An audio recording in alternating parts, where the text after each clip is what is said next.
श्री राधे राधे। भक्तों, यद्यपि प्रेम की महिमा सर्वाधिक होती है, इसमें कोई भी संदेह नहीं, किंतु कोई महान कर्तव्य हो तो उसका महत्व प्रेम से भी अधिक बढ़ जाता है। और आप श्रवण कर रहे थे श्री गौरांग महाप्रभु का मंगलमय चरित्र। उसमें ऐसी ही जगह पर हम आपको लेकर पहुंचे थे जहां एक तरफ था प्रेम और दूसरी तरफ था कर्तव्य का महत्व। ये समस्या थी माता के पास, सची माँ के पास। पुत्र से अतिशय प्रेम, एक क्षण भी अपनी आंखों से दूर नहीं कर सकती थी। लेकिन वही बेटा कह रहा है, माँ सन्यासी होकर जाने से मेरा मंगल होगा। सची माता ने कहा कि यदि तुम्हारा मंगल होगा बेटा, तो अब मैं तुमको नहीं रोक सकती हूँ, इसलिए तुम जाओ, सन्यासी हो जाओ। अनुमति देते ही शची के हृदय में दुख की तरंगें उठने लगी। माता का यथासाध्य भाव जो था उसका दमन किया, दुख की तरंगों को दमन किया। और फिर बोली, एक बात कहती हूँ, देखो तुम्हें जचती है कि नहीं। इतनी छोटी उम्र सन्यास का समय नहीं है, कुछ समय बाद जाने से नहीं होगा क्या? घर में भक्तगण हैं, उन्हें लेकर अभी संकीर्तन यहीं करो, बाद में फिर चले जाना सन्यास लेने। अब मैं नहीं रोकूंगा, अब मैं तुमको रोकूंगी नहीं, चिंता मत करना। अभी यही संकीर्तन करो, छोटी उम्र है, बाद में सन्यास ले लेना। अब तो मैंने अनुमति दे भी दिया तुम्हें। निमाई ने केवल शची की निस्वार्थता के बल पर पहले भी डाली, फिर जो माता ने समझाया कि नहीं अभी रुक जाओ, बाद में चले जाना, अभी यही कीर्तन करो। इसके बाद फिर प्रभु बोले, माँ मैं नदिया की संपत्ति को छोड़कर तुम जैसी जननी को मझधार में डुबा कर जाऊंगा, ये क्या मैं अपना वश चलते कर सकता हूँ? मैं अपने वश में नहीं। वियोग संयोग भगवान करते हैं, हम लोग उनकी इच्छा के अधीन हैं। हमारा एकमात्र कर्तव्य है उनका भजन करना। संसार में लिप्त होने से हम उनके चरणों से वंचित होते हैं। श्री कृष्ण भजन कर उनके चरण प्राप्त करते हैं। भजन के अलावा हमारी और कोई शक्ति नहीं है। संयोग वियोग वही करते हैं।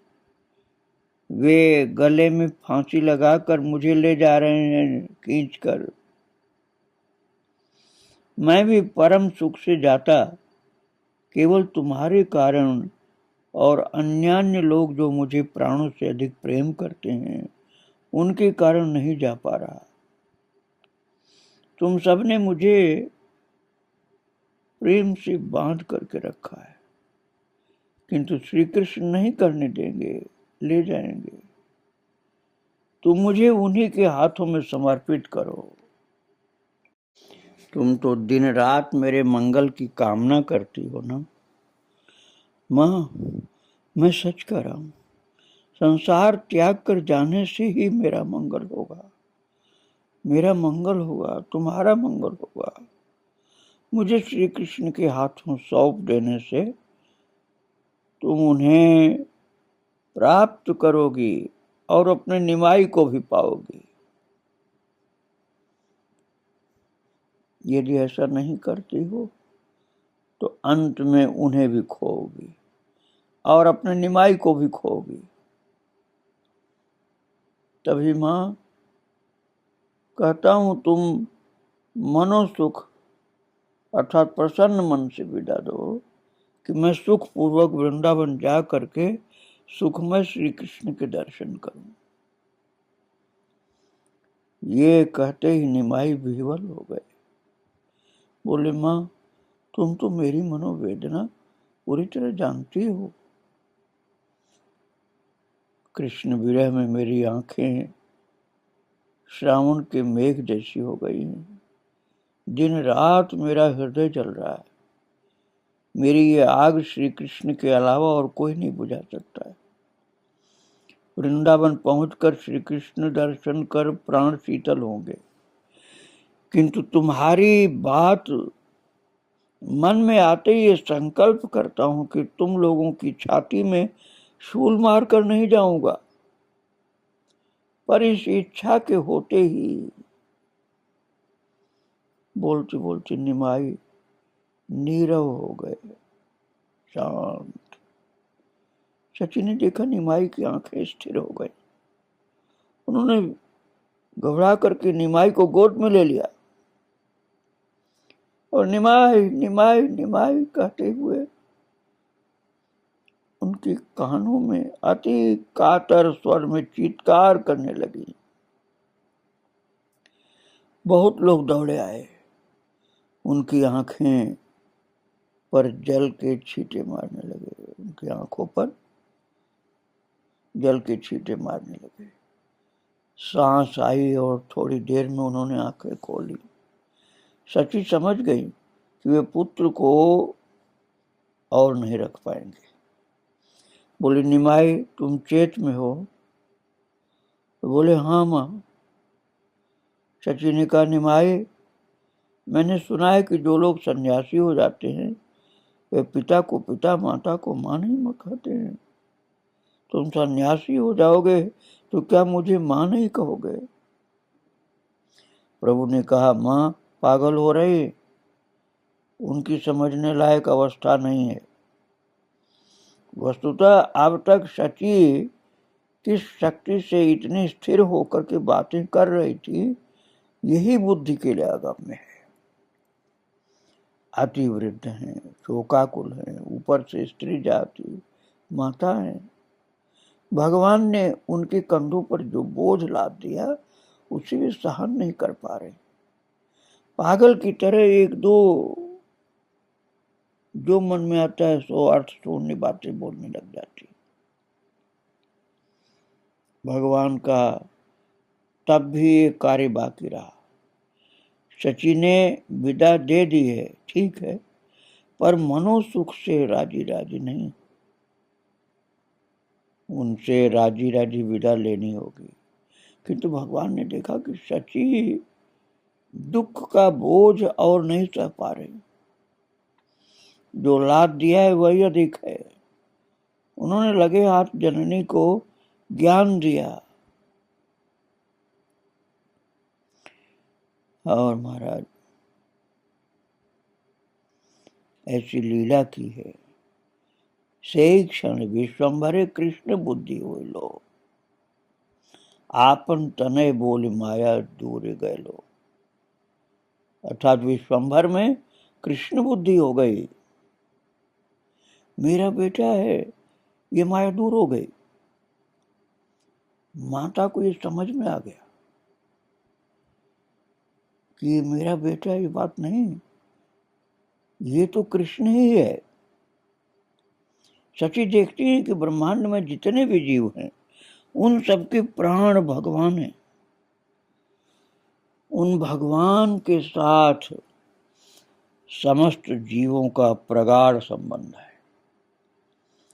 उनके मंगल के लिए भगवान स्वयं आगमन कर सन्यासी होंगे, फिर जीवों के द्वार द्वार पर हरिनाम वितरण रूपी अभय प्रदान करेंगे। सची सोचती हैं ये अति शुभ बात है। मैं तीनों लोकों में सबसे अधिक भाग्यवती हूं कि भगवान ने मेरे उदर से जन्म लिया है। अब वही भगवान जीव के लिए जो सबसे अधिक शुभ कर्म है वही करने जा रहे हैं। उसमें बाधा देने से ठीक नहीं होगा। और मुझे ऐसी दुर्बुद्धि क्यों हुई कि मैं बाधा देने लग गई। तब सची सोचने लगी इस कार्य में बाधा देना उचित नहीं, बल्कि प्रगाढ़ आनंद व्यक्त करना उनका कर्तव्य है। यही सोचकर कहती हैं, बाप निमाई तुम कौन हो मैं जान गई, मैं तुम्हारी माँ नहीं, तुम मेरे पुत्र नहीं, तुम ही सारे जीवों के माता पिता हो। तुमने कृपा कर मेरे गर्भ से जन्म लिया है। जितने भी दिन अपने मनोसुख से मेरा घर पवित्र किया मेरे लिए काफी है। अब तुम मनोसुख से तुम्हारे जो अति प्रिय जीव हैं उनके मंगल के लिए संन्यास लोगे। ये बड़ी शुभ बात है। तुम कृपा कर मेरा सम्मान बढ़ाने के लिए मुझसे अनुमति चाहते हो। मैंने प्रसन्न मन से अनुमति दे दी। तुम स्वच्छंद होकर संन्यास लो। शची ने अति ज्ञान की और उत्तम बात कही। ये सभी को स्वीकार करना होगा, पर इसे लेकर बाद में थोड़ा और चिंतन करेंगे। सची ये बात कहते कहते हालात से डगमगा कर द्रवित हो रही थी। जैसे ही उन्होंने अपनी बात पूरी की उनका ज्ञान लुप्त हो गया। ये ज्ञान खोकर वात्सल्य प्रेम में अभिभूत हो गई और महाराज दो प्रकार के दुखों से जर्जर होने लगी। पहला तो निमाई सन्यासी हुआ, दूसरा मैंने ही उसे बैरागी बनाया।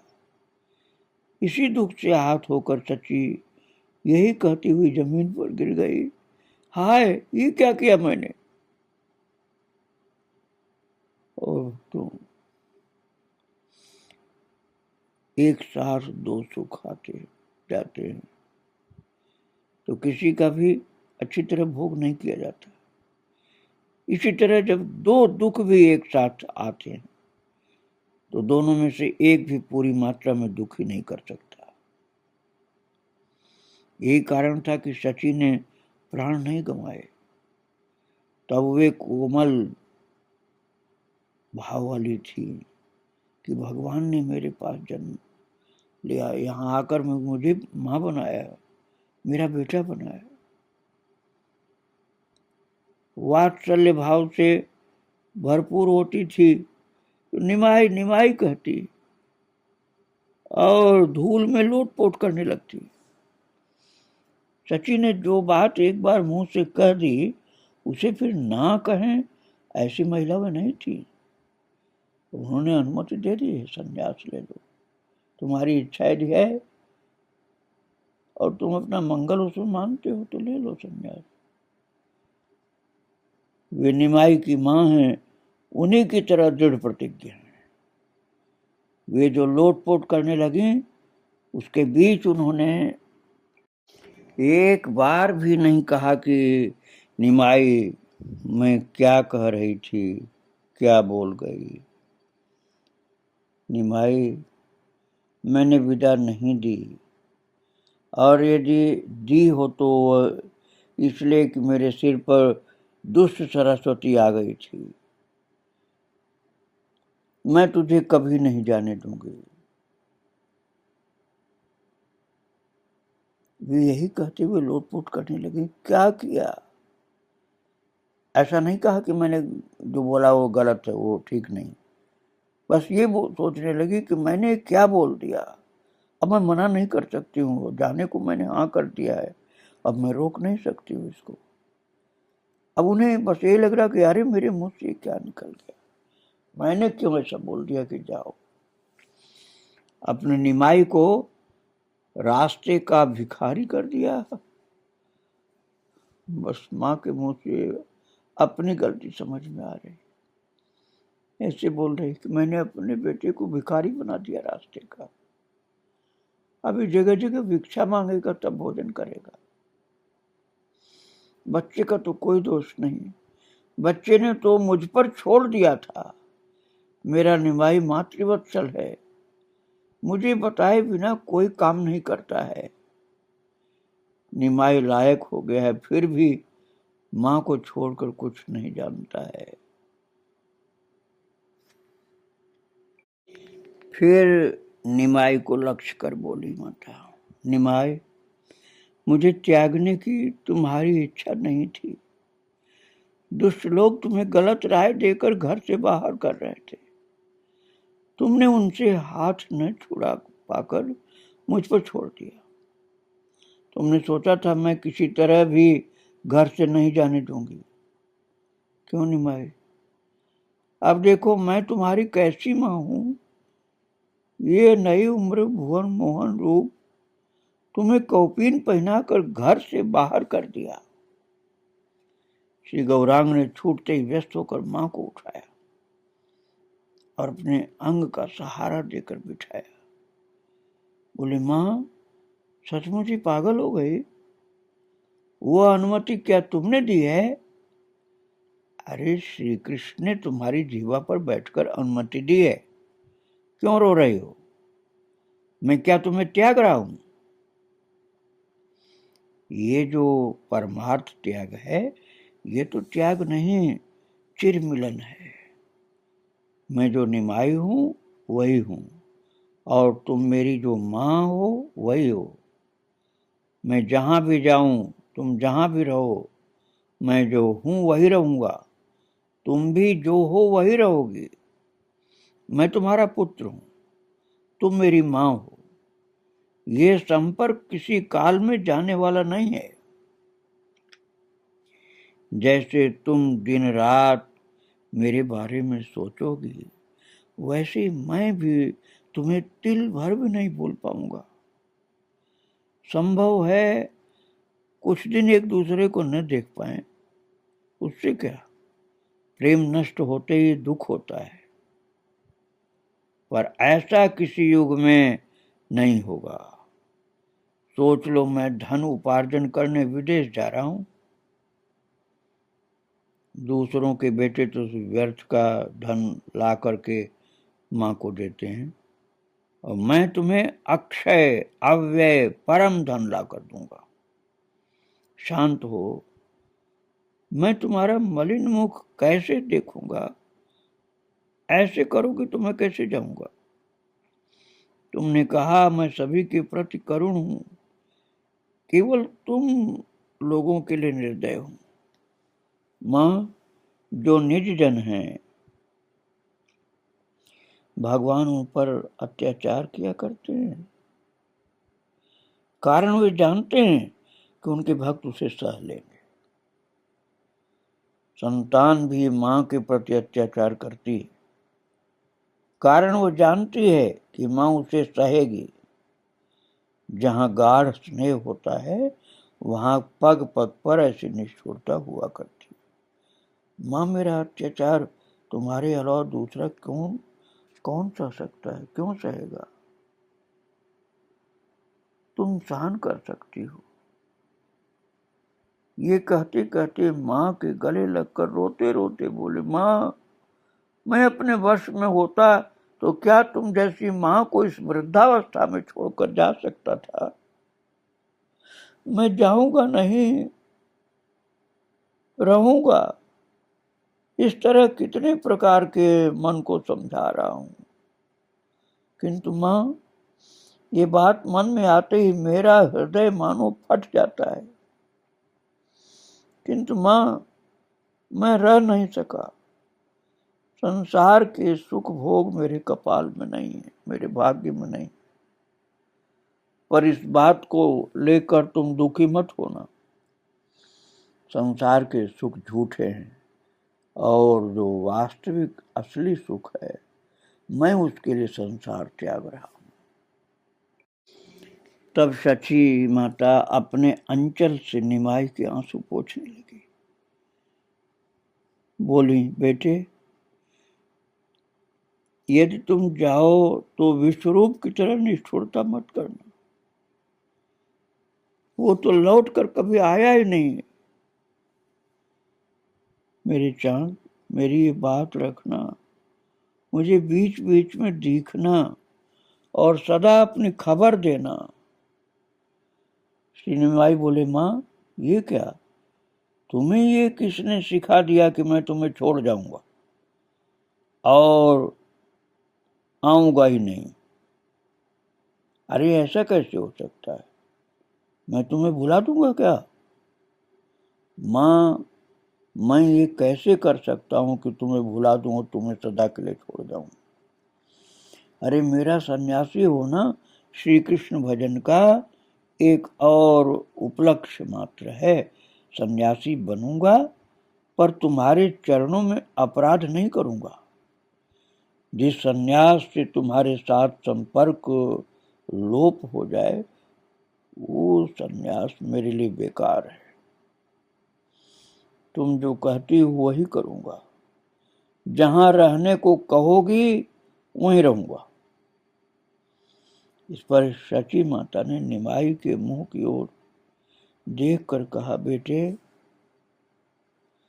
तुम जब दूसरे के घर जाते हो तो मैं अस्थिर होकर के द्वार पर बैठी रहती हूँ, वही तुम अब वृंदावन जाओगे, इससे लगता मेरे प्राण निकल जाएंगे।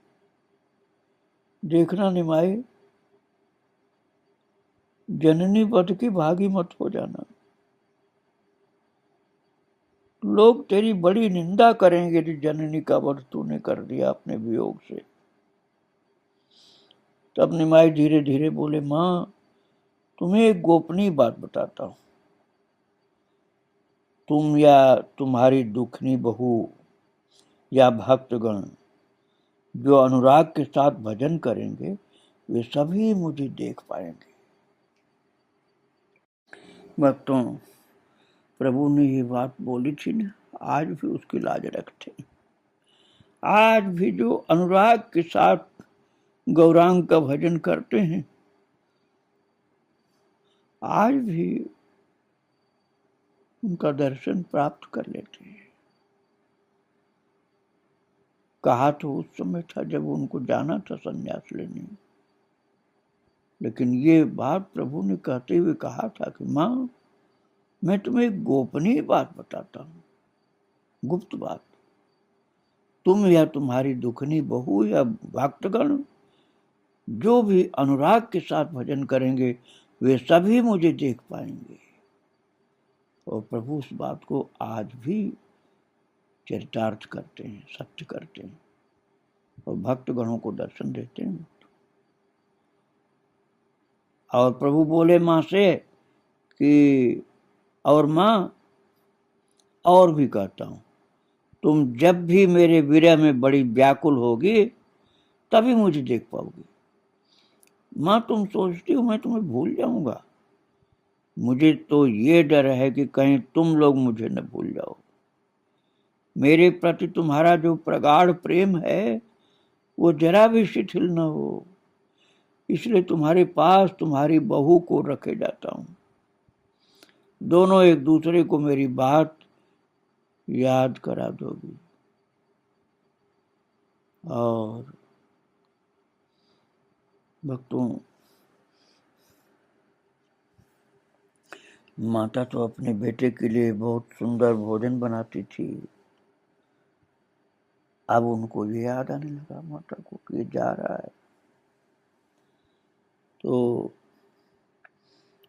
उनकी पुत्र की सर्वप्रधान सेवा है रसोई करके खिलाना। निमाई जो पसंद करते हैं वही भोजन बनाती है, खुशी खुशी उसी को बना करके फिर आनंद के साथ बैठा करके खिलाती है। यही उनके सुख की सीमा है, इससे अधिक सुख की बात वे नहीं सोच पाती। शची को अब वही बात याद आई, बोले निमाई तुम्हें क्या अच्छा लगता है बेटा? ये बात जानती हूँ और तुम्हें मेरे अलावा और किसी के हाथ का बनाया अच्छा भी नहीं लगता, ये भी मैं जानती हूँ। निमाई इस समय मैं वही बात सोच रही हूँ, दूसरे की पकाई चीज खा करके तेरा पेट तो कभी नहीं भरेगा, क्योंकि तेरी आदत नहीं है दूसरे के यहाँ खाना। मेरे हाथ की रसोई पाता है हमेशा, और इस कारण से तेरा शरीर भी कमजोर हो जाएगा। तो निमाई बोले, माँ तुम ये मत सोचना कि मैं तुम्हारा घर छोड़कर जा रहा हूं। तुम जैसा करती हो वैसा ही रोज करना। मेरे लिए मेरी प्रिय वस्तु संग्रह करके, पका करके, बना करके मैं जहां बैठकर भोजन करता हूं, वहां तुम अभी जिस तरह बैठकर मुझे खिलाती हो, जिस दिन तुम्हारी इच्छा हो वैसे ही खिलाना। मैं उसी को खाकर प्राण रक्षा करूंगा। प्रभु बोले, मैंने भोजन किया ये विश्वास दिलाने के लिए मैं तुम्हें बीच बीच में प्रत्यक्ष दर्शन दूंगा। वो सुख तुम्हारा है। इस समय मुझे आंखों पर रखकर जो सुख पाती हो, उससे भी अनंत गुना अधिक सुख होगा। और भी बताता हूं मां, तुमने कहा तुम्हारी साध है कि मैं नवद्वीप में घर गृहस्थी देखूं, तो तुम्हारे सुख के लिए मैं जाना कुछ समय स्थगित रखकर नदिया में अभी गृहस्थी संभालूंगा। और भक्तों, इस तरह से माता का जो विरह अर्थात वियोग का जो दुख होने वाला है, उसमें प्रभु ने थोड़ा सा अवरोध उत्पन्न किया है और माँ को सुख दिया है कि माँ तुम दुखी मत हो, मैं अभी नहीं जा रहा हूं। अभी मैं इस समय स्थगित कर रहा हूं अपने कार्यक्रम को। अभी नदिया में मैं गृहस्थी तुम्हारी इच्छा के अनुसार संभालूंगा, बाद में जाऊंगा। भक्तों, प्रभु माता की इच्छा देख करके उस समय रुक जाते हैं। आओ इसी मंगलमय दृश्य को, गौरांग महाप्रभु माँ के बिल्कुल चरणों में बैठे हुए हैं। माँ के प्रेम को देखकर अभी सन्यासी होने के लिए नहीं जा रहे हैं, रुक गए हैं। जाएंगे लेकिन अभी इस समय नहीं जा रहे हैं, आगे फिर उनकी चर्चा की जाएगी। प्रभु को और उनके भक्तों को प्रणाम करके यहीं विराम दे रहा हूँ। श्री राधे राधे। जय जय श्री राधे श्याम, जय जय श्री सीताराम। गौरांग महाप्रभु की जय।